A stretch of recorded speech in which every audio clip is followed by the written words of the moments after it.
hard to know that I've put you guys through some things of me not being the best version of myself and me allowing my own anger and my own insecurities to get in the way and to impact memories and impact vacations and all those things. The pressure on top of losing yourself can feel like you don't even know who you are. I'm proud of you for getting to this point and just like making a decision that is good for you and good for us. Just, you're carrying like a lot. I don't even know what to say. It's just a lot. All the emotions and things that we both carry.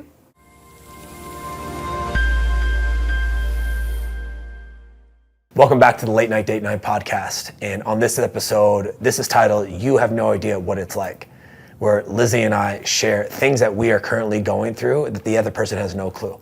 The weight that we carry, the stress that we're experiencing, the undercurrent of pressure that goes along with being the sole provider of a home and a stay-at-home mom. So I hope you guys enjoyed this episode.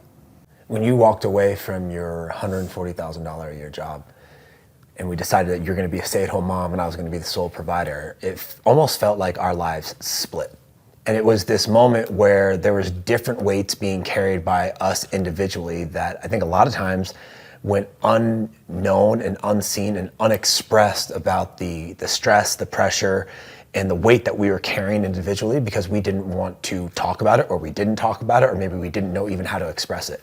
And this is not about proving that I do more or you do more, or my life is harder or your life is harder. This is simply about coming to a place where we finally get to talk about the things that have gone unspoken so that we can understand where each other are in this current season of life. Mm-hmm. Because I truly believe empathy is the access point for a healthy and loving and blossoming relationship. And while we've done a lot of work on our marriage, and I truly believe like this is the happiest I've ever been in our relationship, I also know that there's things that have been built up in the past that can ultimately lead to resentment, unspoken expectations, and inevitably disconnection. Mm-hmm. And so here we are. Mm-hmm. I don't know where this is going to go. I don't know what you have to say. But what I do want to know is there's something that I don't understand what it's like that you do, and you sure as hell don't understand what it's like that I do. So why don't we start with you? You have no idea what it's like to feel like you just can't do it all. Just trying to balance motherhood and being like a great mom that, takes her kids out and entertains them, but then also one that keeps the house together and also like finds time to spend, time away for herself and take care of herself, but then also, spend time with friends and stuff. Also, just be met with like these feelings of like what I'm doing is never good enough and it's never enough. And then you just like go back into yourself and question like, okay, am I doing the right things? Am I like focusing on the wrong things? Just like constantly questioning yourself and trying to do it all, but you just can't. Yeah, I guess what I'm hearing is that like you're carrying a lot of desires to do a bunch of different things and you don't feel like you have the time, the space, or the energy to do it. Mm-hmm. Can you give me an example? Just being able to keep up with my fitness and nutrition plan. I feel like that's pretty stable, but there's plenty of days and there's plenty of weeks where I just don't want to go to the gym because I feel guilty for bringing the boys there again, like time after time. And I feel like it's almost like the only thing that we do instead of like giving these boys an opportunity to go to the children's museum or take them to music class or just like have a play date with someone and like try and do all of those things while also making the time to take care of yourself and keep up with like my fitness and nutrition goals and have like something that's for me because it just sets me up for success and makes me feel good about myself. But then also, try and keep the house clean and keep up with like the little things that just add up between like rotating toys and, fixing toys or just all of the things. And then also making time and space to try and build something for myself and show it more on social media. But then also feeling like these conflicting feelings of like, I just want to be where my feet are and like be with the kids. And so it's so many like contradictory feelings of like, I want to do this over here, and then you do, and then you like ping pong back and forth almost of like just trying to find the balance and trying to like do it all, but like you just can't do it all. And then sometimes it just makes me feel like I'm not doing. Do you feel pressure from me? Enough. Do you feel pressure from me to have to do all of those things?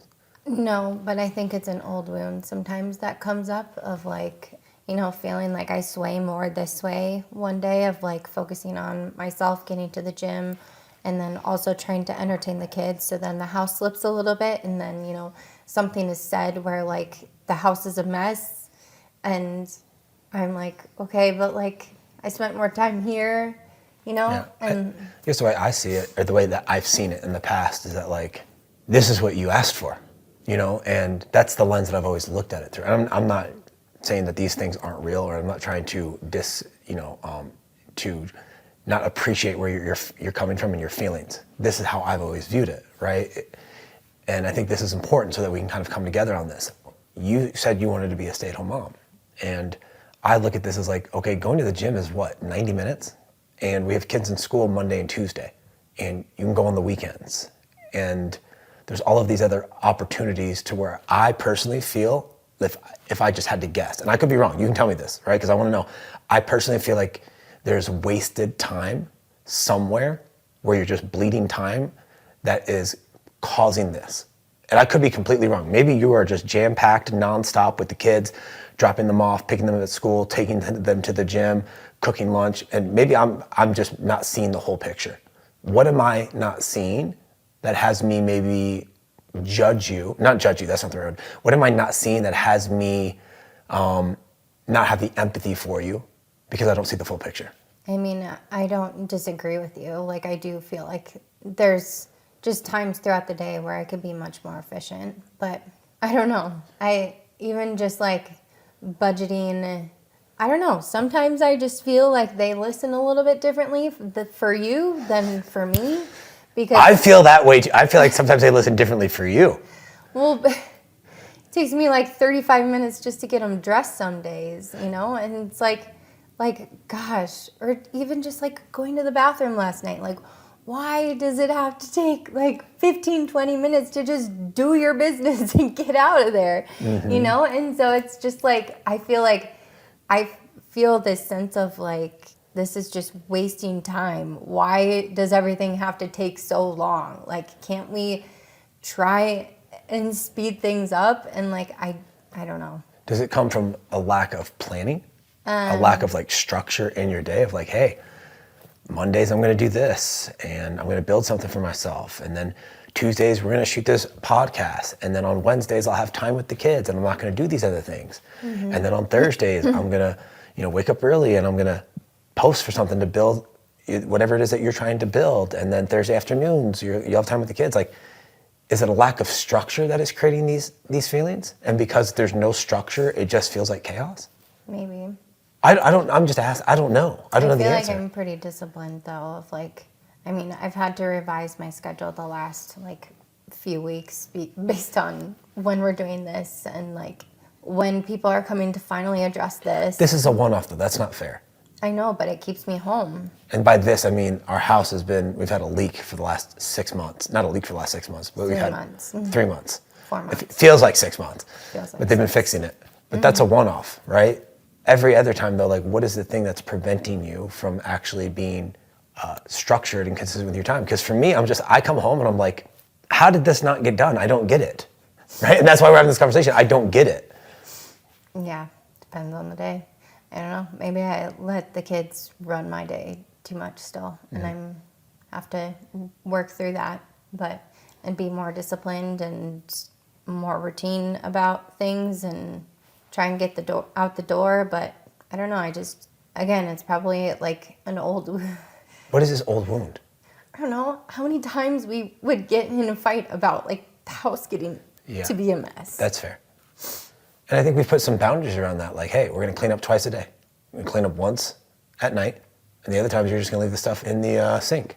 I mean, it sounds right, but there's days when I can't do that. Like on Wednesdays with the cleaners coming, it sounds so privileged, but like, Well, it is. they're- Listen, listen, I am not saying that what you're saying is wrong. I'm just trying to understand.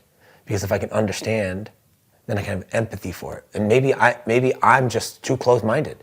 Maybe I'm expecting too much.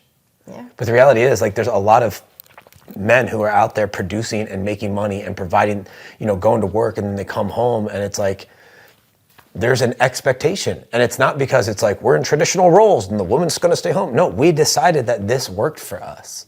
Because on the other side, the thing that you don't understand about what I do is like, you have no idea what it feels like. And I'm not trying to just make this about me, but I'm just giving contrast to the situation because they're related.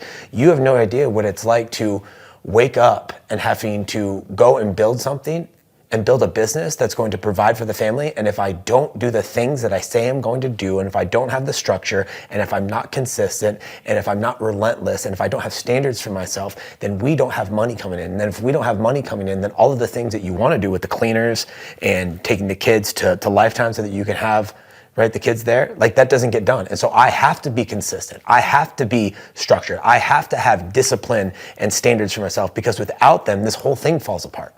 Mm-hmm. And for me to go out and like do that and to make the money and to provide for the family, which is the role that I took on, the role that we had agreed to, the role that most men take on as the sole providers when their wife wants to be a stay-at-home mom. I'm expected to go do that. If you would have checked the bank account when you're at Target and there's no money in there, who do you think you're gonna get upset with? You. Me. Mm-hmm. If we had the conversation last year, racked up $70,000 in credit card debt because I wasn't managing the money properly, because I thought things were gonna take off in a different way, and I didn't plan accordingly, and I got too far in front of my skis. And then we had to sell a bunch of stocks to pay and cover the difference and do all these different things. Who's that on? Is that on you? No. And if I kept, which we're not now, but if I kept bleeding our retirement fund, wouldn't you be a little upset? Mm-hmm. And what would you say? What are you doing with your time? What the fuck are you doing with your time? Mm-hmm. And so when I come home after working all day and the roles and responsibilities that we've outlined are not taken care of, I'm literally like, in my brain, I don't say this out loud anymore. I used to say it out loud. I'm like, what in the actual fuck? I signed up for this and I'm doing it. And I haven't been perfect, right? There's been ebbs and flows. There's been peaks and valleys, and I've made plenty of mistakes. But the weight that I carry to have to make the money for our house to pay for the kids to go to school and everything else, the lifestyle that we have, which is amazing, and I love it. And I'm like, I truly believe that you gave me a gift, allowing me to just go do what I'm good at. And on the flip side, you said that this is what you wanted. So when I come home and it's not done, I'm like, okay, I guess one of us is doing the job around here and the other one isn't. And that doesn't mean perfection, because you've given me plenty of grace in the seasons where I haven't shown up and been able to even produce because I've been riddled with doubt or fear or uncertainty. And so there is seasons of being like, hey, I'll give you some grace. And at the same time, you held the fucking line, being like, this is what you're supposed to do. Go do it. Make a decision and go. Stop floundering and be the man that you said you're gonna be. We said it right here on this couch. That's a heavy weight. Yeah. I don't wanna get a phone call from you being like, hey, the car didn't go through. Mm-hmm. And we've never been there, but that's what goes through my brain every day when I'm at work. Yeah. If I don't market, if I don't sell, if I'm not constantly in a place of trying to, not constantly, but if I'm not trying to grow and expand myself and the business, this thing falls apart. Well, I'm grateful that you do what you do, because I couldn't do it, nor do I want to do it. So maybe that's a piece of me that holds me back a little bit from participating in building something for myself. But what do you mean? What piece is holding you back? Just the amount of effort that it takes to build something for yourself while also taking care of kids. I mean, it's not like I just come home and sit on the couch either, right? I come home and I help cook dinner and I help clean and I play with the boys and then I do bedtime and bath time, and I love all of those things. Like, I love all of those things. But there's an expectation you have of me, right? And like, you don't understand the weight of what that feels like, to know that you and the boys and everything that we have lies solely on my back. The pressure that comes with it. Yeah. The anxiety that creeps in at 2 a.m. when I wake up and I can't sleep. Or when a client says, hey, we made a different decision, we're gonna go with somebody else. Why do you think I haven't bought anything for myself in the last 3 years? It's a lot. And so when I come home and the roles and responsibilities that we outlined are not fulfilled on, I feel like I'm holding up my end and you're not. And I guarantee you, did you feel that way when you were holding up urine and the house was together and I was not together? Mm-hmm. Yeah. I can't come tell you and be like, oh, my clients just dictated my time. You're not gonna fucking buy it. You're not gonna care. It's hard. And I had no idea that like you're trying to do all of these things all at the same time. What else don't I know about you? Mm-hmm. Or the things that you go through? Kind of on a similar note of just getting things done. I have no idea what it's like to try and do something for yourself or be in the middle of a task and, they're in more like independent play or whatever, and just be constantly interrupted. And it just feels like I can't ever get something completely done. And then, I let it go to be present with them and then try and come back to it after they go to bed. But then by that time, I'm just like so exhausted. And then I end up not doing it. And then, triggers the mom guilt and like the internal battle of like betraying myself and saying I was going to do something and then I didn't because I didn't have the energy. And it's just like a cycle that it feels like sometimes whenever they interrupt me while I'm doing something, it just gets really frustrating. And I don't want to be that way, but it's hard. I've only experienced it a few times. You're right. I don't understand that. Do you feel like you lost part of your identity becoming a stay-at-home mom? Mm-hmm. What do you feel like you lost? I gave everything to everyone else, especially when they were like little babies. And so like that was my identity, being a mom. And I'm coming out of that. I'm more out of it now than I like ever have been. Agreed. But yeah, it's easy to get wrapped up in the thinking of like, they're only young for so long. And yeah. Those are the videos on Instagram that get me the most. Is like when you see like kids grow up and they were so young and they're holding them and then all of a sudden they're on a bike and before you know it, they're not even on a bike, they're just playing with their friends at the playground and like they're like humans. They're only kids for a season of life. Mm-hmm. And it sounds like, at least what I'm hearing, is that there's this constant internal battle of not just being a mom and then being the best mom ever. Like cherishing these years that we have that will not be here forever. The majority of the time that your child, they're going to be an adult. Yeah. And at the same time, not allowing this to continue to go down, year after year, kicking the can down the road until one day they're going off to college and you still don't have this thing for yourself. Mm-hmm. Is that a fear? Probably. Yeah. I think it's, just a desire to have something for myself, like to feel like myself again, to not just feel like I'm always like taking care of someone else, like I'm actually taking care of me. Mm. But what would it look like for you to put yourself first and then the kids second? And I guess on that too, do you feel like you'd be a better mom because of it? Probably, yeah. So what would that look like? I don't know. I think I need to get comfortable having things look messy, if I'm going to build anything for myself, and be comfortable doing both things at the same time. Many moms are doing it right now. At least it looks that way. Well, yeah, I was going to say, don't buy in. First off, if there's anything that I've realized in the last probably 4 weeks is the internet is full of fucking liars. Yeah. Some of the people that were closest to me are fucking liars. Don't believe anything that you see on the internet. Yeah. Right? There's been times where even we've portrayed this happy marriage back in 2022, and it was just like, you pull one layer back and you'll just see complete chaos. Mm-hmm. Right? Words that had become weapons and just divorce being threatened and rings coming off. But if you looked at our Instagram, we look great. Mm-hmm. Don't believe that. What would it look like to just drown out the noise and allow you to just be you? And then I just have to get comfortable having it look messy, and also just be comfortable like speaking, and if I get interrupted, like I can still maintain that train of thought.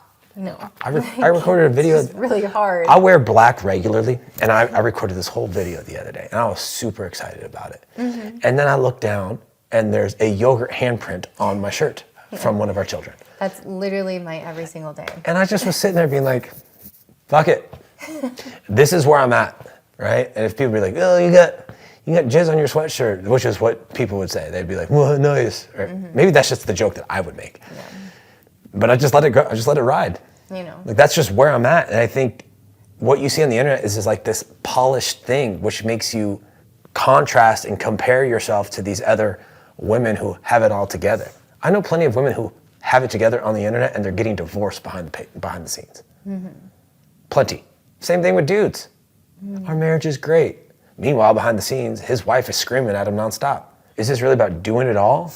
Or is this really about you not allowing it to look messy? Yeah, me not allowing it to look messy. Gotcha. And just be okay with the imperfections and, you know, what people might say of like what it actually looks like to do both.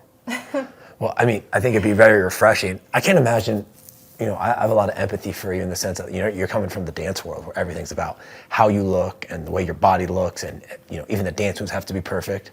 Like, I can imagine dancing at the Super Bowl, like, that is probably very high pressure in that moment to not make a mistake. And it's not like you just leave that world and all of a sudden you just turn off the perfection button. It just lives with you, I would imagine. Yeah. Even the things that people comment on our videos, like, I got what I needed to say out, but then all of a sudden, like, Luca and Enzo are, like, screaming in the background.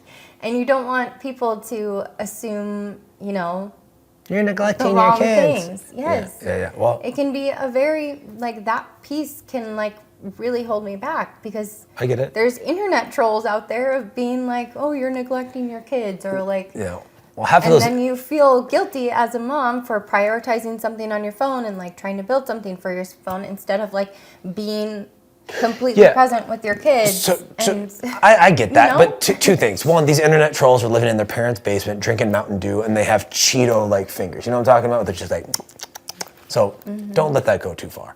Yeah. Two, you know, the reality is that's just life. That is life. That's what life looks like. And Luca and Enzo need you to be present with them, but they don't need you to be present with them all the time. Because if you're present with them all the time, that means you're never actually giving yourself anything, which means you're going to show up as a shell of yourself, as I have on many occasions. Yeah. Which means they're actually just going to get the worst version of you. Sometimes you have to shoot the video and you'd be like, hey, I'll talk to you in a second. There's been so many times at the dinner table where we're having a conversation and Luca butts in. I'm like, hold on, buddy, I'm talking to your mom. And what does he do? He gets upset. He gets really upset. But if we responded to him every single time instead of allowing the conversation to play out and have the boundary, then he would think that was okay. Yeah, that's true. So they have to learn. And I get it, that mom guilt that you feel, dad guilt's a real thing too. Like, you have no idea how hard it is to come home from work and then downshift into husband and dad mode. So there's been so many times where I've walked through the front door, I've brought the stress with me. You've gotten the short end of the stick because I've said things that were maybe short-tempered or judgmental about the house or dinner or things that didn't get done. And it's all coming from the stress that I just brought in from work. Or the kids come up to me and we're having a good time, and then all of a sudden they have a meltdown, which children do during the witching hour, which the witching hour is crazy. Nobody ever talked about it. Nobody told me about it. The witching hour is nuts. The boys turn into monsters, and I love it sometimes. And sometimes it's really hard. Yeah. But when I get short-tempered with them, right, then I'm laying down on the pillow, right, I'm putting my head down, and I just have this overwhelming dad guilt. Like, to go from this masculine, just go, build, to, hey, slow down and just be, it's been a massive adjustment for me. Because my identity for so long had just been winning. And when you come home and it feels like, you know, that's where you feel comfortable, but the slowness of life can feel uncomfortable. A lot of times that can come out, and you not building a business and understanding that pressure that comes along with it. Like, it's really hard to walk through that door knowing that I missed out on a sale, or I missed out on a client, or I messed something up and it cost us some type of financial, there was some type of financial impact to it. Knowing that I have to look you in the eye and be like, hey, we're gonna have to budget a little bit more this month. I didn't like that. I don't like that. And to be able to have that conversation while at the same time trying to be a good husband and ask you how your day was, not carrying my energy and projecting it onto you, being present with the boys, completely disconnecting and disassociating from all the work that still needs to be done. And just being a dad and a husband in that moment, like, it is absurdly hard. And I found myself at times when I've made the mistakes and been short-tempered with the boys, where when Luca goes to lay down and he falls asleep, I'll sneak back in and just lay next to him, and I'll just look at him and tell him I love him and apologize to him again. And I'm just like, man, it's really hard to go from one world to the next. It's two very different worlds. How do you find the energy to do both? Because I want it. I just know what I want. I was the dad. I was the husband who would just make the money and then hang his hat on that. And that was it.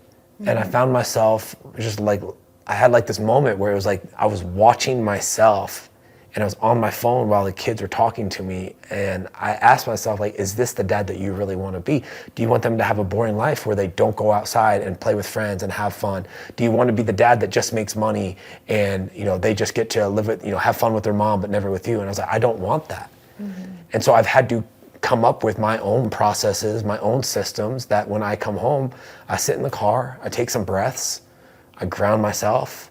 I got this little thing called the brick where I can brick my phone and it completely turns off all apps. And the only way for me to get back into any of them is I have to walk over to the little device and unbrick it. So I put it upstairs. So if I wanted to get on email or text or social media, I have to walk upstairs and then justify my addiction to whatever it was. And then there's other moments where I just have to just understand that my emotions are still present and I have to hold space for that, but I have to put it on like a shelf and be like, I'll deal with this later. Right now, this is who I want to be. And so I've just made a decision that I want to be the present dad. I want to be the loving husband. I want you all to get excited when I come home. I don't want you to walk on eggshells. So I made a choice of how I wanted to show up. And I'm not perfect, but I don't think you'll ever understand what it's like to go from work mode to dad husband mode like that. And one of the hardest parts is I got to read the room. If I had a great day, but you're stressed and I bring that energy in, I've done it before, you get very upset. Well, that sounds more of like a me problem. It is, but I also have to you have to read the room. Yeah. And if I'm angry and I come in, you guys have had a great day, I can't suck the energy out of the room. Fair. There's a lot of pressure in that, knowing that I bring the weather into the home. Men bring the weather into the home. If you're angry, your family's gonna be angry. If you're chaotic, your family's gonna be chaotic. On the other side, if you're peaceful, grounded, and connected, and happy, and joyful, you also get to bring the weather there. It's gonna impact everybody inside your home. I can watch the way that I show up and the impact on the kids and the impact on you. It's almost like I walk in and you're like the Terminator, like you're trying to read me, like what mood is he in? And then you get the read and you're like, okay, cool, we're good. You know what I'm saying? Yeah. I know exactly, I see the look. You give me like a once up and down, and at first I just thought you were checking me out. I was like, oh, I'm gonna get late tonight. No, you're just reading my energy. Am I right? Yeah. Yeah, I knew it. No, but that sounds like a lot.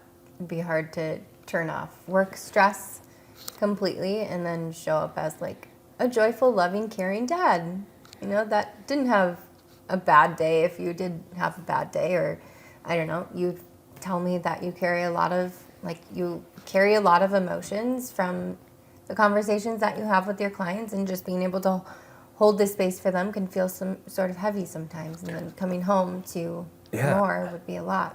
I mean, imagine me listening to a guy who's going through a divorce and then talking to another guy whose wife just cheated on him, and then talking to another guy who just had a miscarriage, and then talking to another man that has a drinking problem. He's been hiding it from his wife. And then talking to another man who wants to file for divorce, but he's afraid to. Yeah. And I hold all of this. And that's part of the gift that God has given me. The ability to hold space for men, allow them to move through it, get themselves back into integrity, into alignment, and make the hard decisions and have the hard conversations and do the hard things. And then you come home, and if I'm not careful, I've drained everything and I have nothing left to give. But how do you fill your cup again before you do? How? It's just I listen to Eminem on the way home. Are you kidding me? Okay. I listen to Eminem, or I sit in silence, or I listen to worship music, or I'll turn on music and just like sing. I'll sometimes when I'll listen to sports talk radio. I'll just do things that make me happy. That's good. And then just fill my cup real quick. Yeah. And sometimes when we're here and I'm still feeling stressed out, I'll walk upstairs and I'll take a couple breaths and come back down. What else don't I know about you?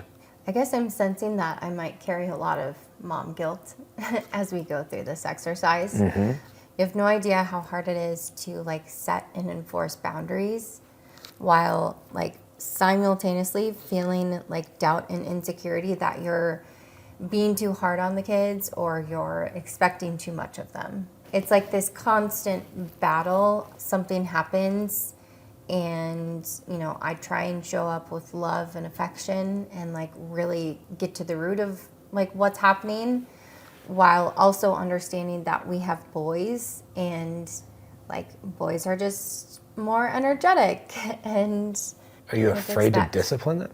I think sometimes. Why? Yeah, What are you actually afraid of? losing them.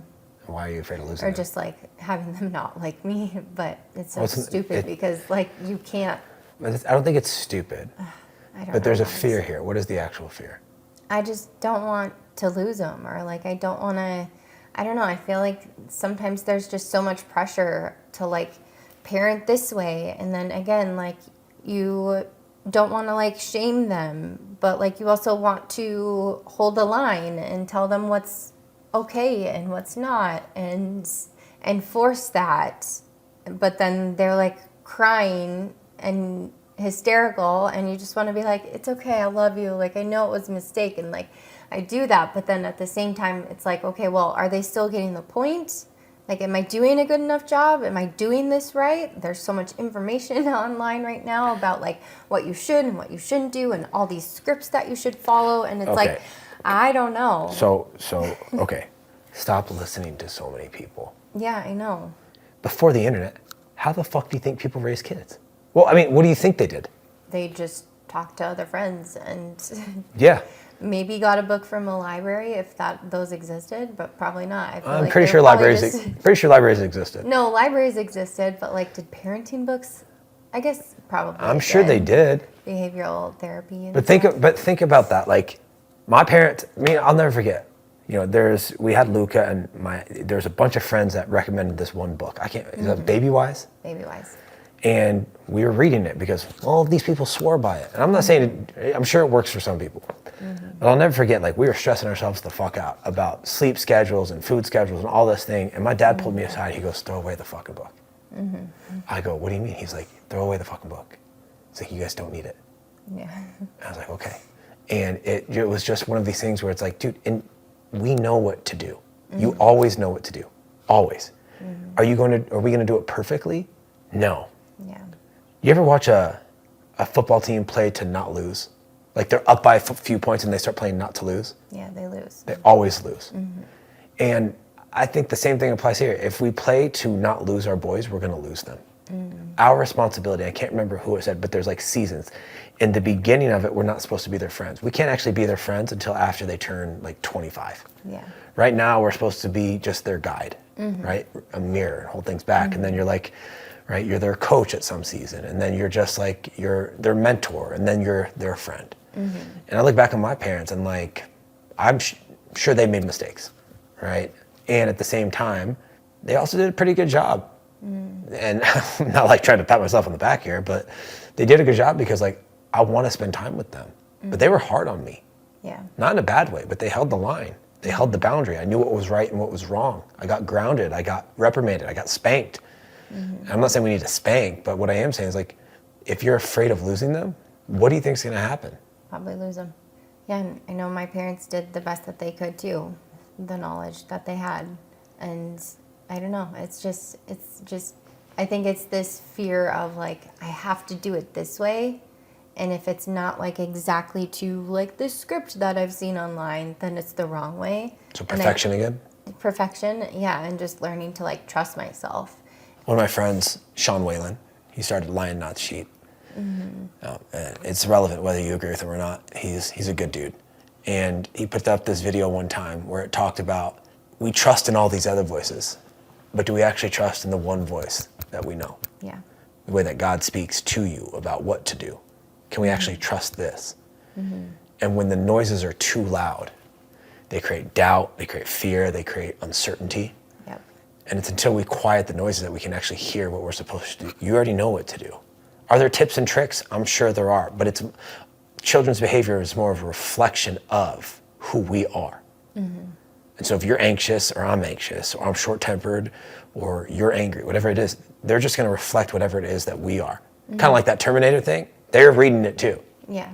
But then coming back to like the first thing that I said about trying to do it all and build something for myself, you know, it's like I feel like they always get into a fight or they always get a little bit louder when I'm like trying to record something to like post, or I'm just on my phone trying to like post something real fast, since I like take my take like my video and whatnot and then like spend, I don't know, 10 minutes trying to post it for myself, I feel like that's when they get into like their fights and stuff, and then it triggers the mom guilt. And so it's like, okay, well, is that my energy because I decided to step away? And so then Did you set a hard boundary like, with them? Hey, mommy needs a few minutes. You guys play together. I'll be right back. Mm-hmm.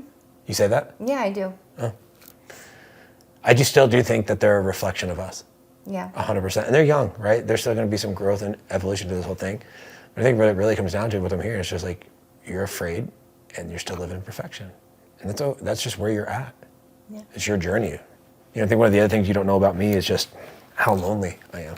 Building a business, it takes more than I think a lot of people realize. Unless you've done it, you'll never fully understand. And on many levels, I don't understand, right? I've only built small businesses. I've never had like this massive organization, right? But it's very challenging, and it takes a certain level of energy and commitment. And what I have found over the last 3 years is that being by myself to try to build something is actually very detrimental to my health. I've noticed that I get in these go modes, and when I'm in go modes, I start to shut down parts of my life that actually are the things that I need. Yeah. Relationships, fun, being out in nature, mountain biking, snowboarding, going on boys trips. I stopped doing all of these things. And I get solely focused on one thing, because coming back to the first thing, there's the pressure that I'm feeling, right? The pressure that I'm experiencing. And then you're just lonely because you're trying to build this thing, and you can easily get into this echo chamber, as I like to call it, the devil's playground, where things start to creep in, and before you know it, you feel isolated. And then when you're isolated, this is what a lot of men do. We isolate when we feel like we don't have the answers or the problems, because we don't want to be a burden on anybody else. And it's in that isolation that the problems actually get worse. Yeah. And then we start to suppress. And this is why I believe suicide rates in men are so high. This is why drinking is so high. This is why substance abuse is so high. It's because men suppress, and then they just unleash on the place where they feel the safest. And that's usually on their wife and kids. And so this loneliness piece, for me, I don't think you understand what it feels like to have completely not lost, that's not what I would say, I haven't lost my friends, but to have had relationships atrophy because of my lack of reaching out, or my lack of making a time and an effort, right? Because they have made the time, and I've just either haven't responded to the text and haven't prioritized it. But that loneliness creeps in, and when it does, it's one of those moments where you're just like, man, this is tough. And then I expect, you to fill my cup, and you can't fill it the whole way. Or the boys, they can't do it. And so you just become a shell of yourself. And I feel like for the last few years, I've felt that way, like a shell of myself. This is why I've made such a pivot in what I'm getting ready to do, right? I demonized real estate for a long time. And I realized it wasn't about real estate. It was about the man that I had become selling the real estate. And it wasn't even me chasing money. I realized this the other day. It was actually just about the attention that I needed, because I sure shit wasn't getting it from you. Our marriage was complete garbage. And at the time, I wasn't getting any hey, you're doing a great job, or hey, thank you, or any of that. And that's not me blaming you, right? You are also not getting anything from that from me. And so it's really hard to pour from an empty cup. But so I started chasing attention. My clients loved me and they applauded me. People, my colleagues, they looked up to me and they applauded me. And so I was just going after that because that's what I wanted. And over the last 3 years, I've realized I didn't dislike, or over the last week or so, because I did a 72-hour fast, and I had this realization that, I didn't hate real estate. I just hated the man that I didn't like the man that I had become. And I'm not built to be lonely. And it's hard to know that I've put you guys through some things of me not being the best version of myself, and me allowing my own anger and my own insecurities to get in the way, and to impact memories and impact vacations and all those things. And when in reality, it was, I just wasn't meeting my own basic needs. And so being able to go and build something that I actually want for the first time, not following anybody's blueprint, not letting anybody else tell me the way to do it, not allowing myself to be lonely, but surrounding myself with people that I want to be around with, people that are good people, good husbands, good fathers, good parents, people that want to build a big business, people that want to go out and do big things, people that want to serve God, people that want to talk about their faith, people that want to, continue to push themselves both physically, mentally, spiritually, and emotionally. Me being around those people is critical for me. And so I just made the decision that I'm going to continue to run Standard, and I have my one-on-ones and my group program, which is beautiful, and I'm going to run a real estate business because I love it and I miss it, and I'm going to go do it. And that loneliness piece for me, I don't think you'll ever understand what it felt like. Even being in your own home, just feeling like a stranger at times, like you don't even know. Like you can't talk to you about it, and I don't have my friends to talk about it, and so I just sit and I isolate, and you just you start to forget who you are. And so that's been one of the things that I don't think you've fully realized is just like the pressure on top of losing yourself can feel like you don't even know who you are. And you just wander through life. Yeah, I'm proud of you for getting to this point and just like making a decision that is good for you and good for us, and us being in this place where we can go back into that life, but be different. What's present for you right now? Just, you're carrying like a lot. It's, I don't even know what to say. It's just a lot. All the emotions and things that we both carry, you know? I think that's one of the hardest parts is we don't talk about these things. We do, but I don't think we do because we're very open with each other. Let me rephrase that. We talk about these things. We do. But I don't think we've ever actually sat and expressed what we're going through and that the other person doesn't know. Yes.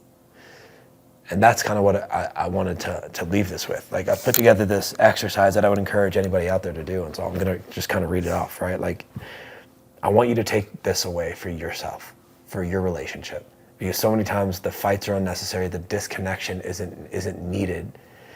It's just a misunderstanding. And so I call this the you don't understand exercise. And here's what I want you to do.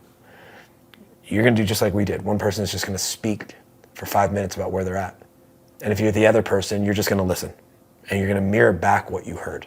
No defensiveness, no fighting, nothing. You're just going to mirror back what you heard. And then once you're done, you're going to switch. And you're going to let the other person talk. And they're going to speak for 5 minutes. And you're going to mirror back what you heard. Because you have to remember this. Like, yeah, I get frustrated with you. I do. Our dog just threw up.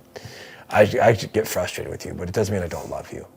It doesn't mean I don't have empathy for the things that you're carrying and all the open computer tabs in your brain. It doesn't mean I don't care. I think just sometimes I don't fully understand. And the only way for me to ever understand is for us to have conversations like this. And the only way for you to really understand and have this relationship with your wife or your husband is to have conversations like this that are soft, that are open, that are completely grounded in truth, they can feel heated, but there's no need to get defensive. You're just speaking your truth and you're just mirroring back. And I think what it allows you to do is kind of like create a clean slate. Because next time I walk in the house and the home's messy, I'll have empathy for you. And next time I come in and you give me the Terminator scan, maybe you'll have a little bit more empathy for me. For sure. So I hope you guys enjoyed this episode. It's a little different than some of the other ones we've done. I had no idea where this was going to go. We didn't even talk about these things, but needless to say, come follow my beautiful wife at Lizzi Ray on Instagram. I'm at Sergio Nazaro. If you guys like this podcast, give us a 5-star review. Let us know why. If not, give us a 1-star review and the middle finger emoji. It doesn't matter to us. More importantly, if you know somebody who could benefit from this, share it with them. So hope you guys enjoyed this episode. Till next time, take care. Peace.